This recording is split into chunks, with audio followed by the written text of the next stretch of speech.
গুরু নাই এক কথাটা দুইবার যে কয়, এটা বন্ধ করেন। হ্যালো, এটা এরকম হয়েছে কেন? গুরু এবং ভক্তের মধ্যে পার্থক্য থাকে 19 আর 20। সাধুজনেরা বলে, গুরুজনেরা বলে যে 19-এর ঘরে থাকে সে হয় ভক্ত, যে 20-এর ঘরে থাকে সে হয় গুরু। কিন্তু ভক্ত গুরু হইতে পারে যদি তার 19-এর কর্মটা পরিপূর্ণ হয়ে যায়। যখন 19-এর ঘরের কর্ম তার পরিপূর্ণ হয়ে যায়, দয়াল যদি দয়া করে তাকে খেলাফত দিয়ে আল্লাহর ওলিও বানিয়ে দিতে পারে। কিন্তু আমার তো সেই কর্ম বাকি আছে, আমার তো 20 পর্যন্ত পৌঁছাইতে এখনো কর্ম বাকি আছে। সেই কর্ম যেন আমি করতে পারি, আমাকে ভক্তের পালা দিয়েছেন। অবশ্যই একটা গুরু দরবারে একটা ভক্তের করণীয় কি সেটা যদি আমার দ্বারা প্রকাশ না পায়, তাহলে আমার জন্য পালা গাওয়া না গাওয়া সমান। এটা একটা গুরু দরবার, একটা অলির দরবার। সেদিকে লক্ষ্য করে একটা মুর্শিদের দরবারে ভক্তের করণীয় যেটা, আমি যেহেতু বৈরাবরী পাক দরবার শরীফের একজন দাসী বলে নিজেকে দাবি করি, হইতে পারছি কিনা সেটা আমার দয়াল ভালো জানে। আমি আমার বৈরাবরী আসনে, আমার রৌশন রিজভী আসনে আজকের যিনি মেরাজ দেওয়ানকে নয়, আমি আমার বৈরাবরী চরণে একটি ভক্তি দিয়েই আমি আমার ভক্তের পালাতে শুরু করছি।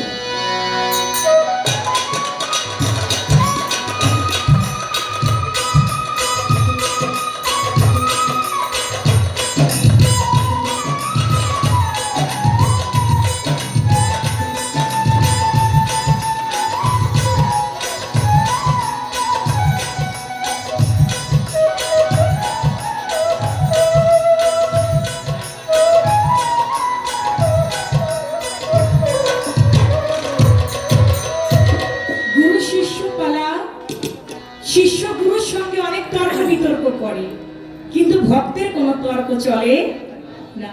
ভক্তের থাকে আজিজি, ভক্তের থাকে মিনতি। সেই মিনতি দিয়ে গুরুর কাছে চাইবে, গুরুর দয়া হলে গুরু দিবে, সেটা শ্রোতাগণ বুঝে নিবে, আমার বলার কিছু থাকবে না। তবে সেদিক থেকে লক্ষ্য করে একটি গান আমি আগে রাখি।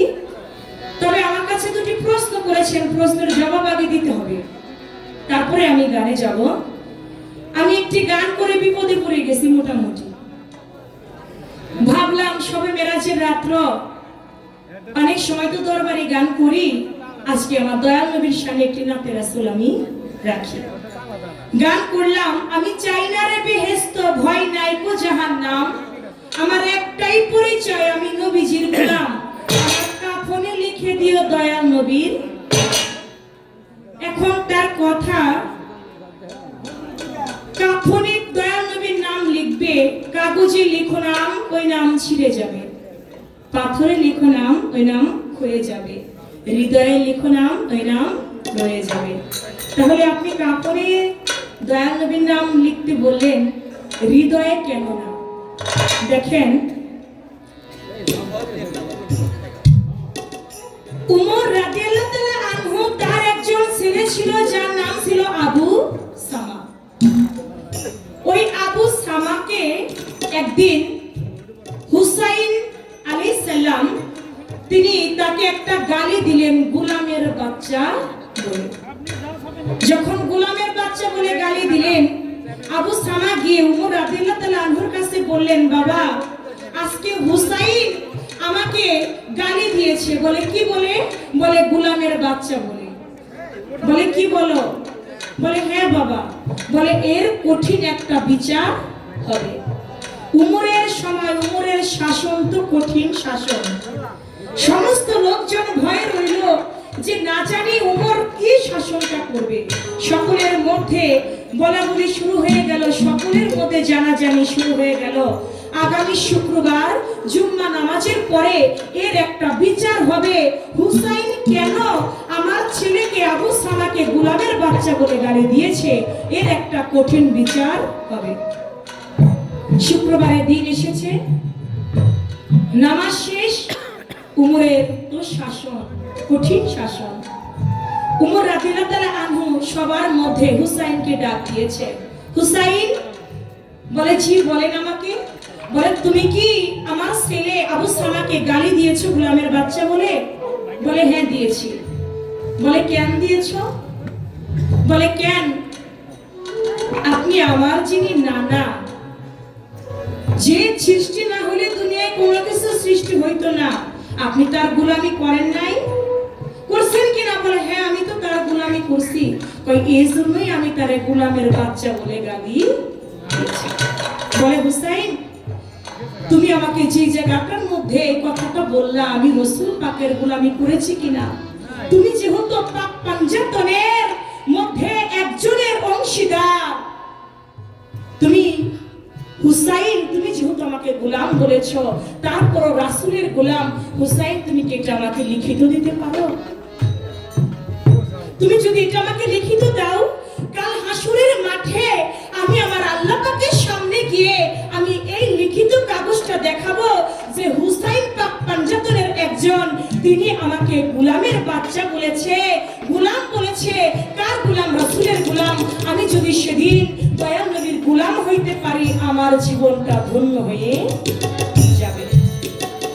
এজন্য বলেছে আমার বাবাজি ফকির আহমদ সরকার, তার গানের মধ্যে বলেছে, আমার কাফনে আমি চাই না রে বেহেশত ভয় নাই কো জাহান্নাম, আমার একটা পরিচয়, আমি দয়াল নবীজির গোলাম, আমার কাফনে লিখে দিও দয়াল নবীর নাম। এটা তার ভাব আবেগ থেকে তিনি বলেছে, যেন আমার কাফনের মধ্যে আমার দয়াল নবীর নামটা লেখা হয়।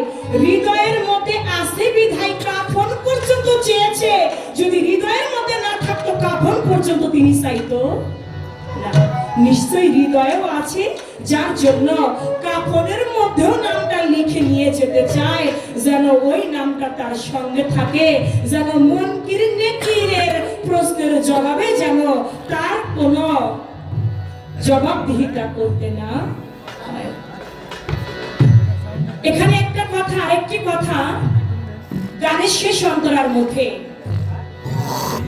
বললেন, মাওলা আলীর রূপে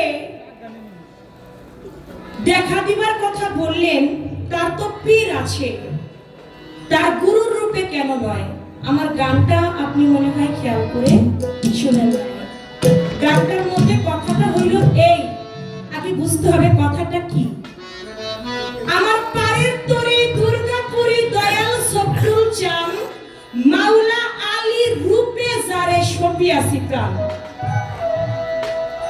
তিনি মাওলা আলীর রূপে তারে প্রাণ সপেছেন, কিন্তু মাওলা আলীর রূপে তাকে দেখা দিতে বলে নাই।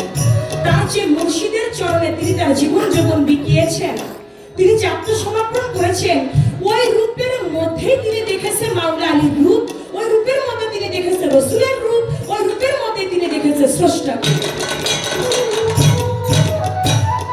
যার জন্য বলেছে, আমি যেন মাওলা আলীর রূপেই আমি তোমাকে প্রাণ সপেছি, কারণ আমি তো ওই রূপ দেখি নাই, আমি দেখেছি আমার মুর্শিদকে। আর আমার মুর্শিদকে দেখা মাত্রই যে তার মুর্শিদকে দেখে, তার তো কোনো কিছু দেখার আর বাকি থাকে না।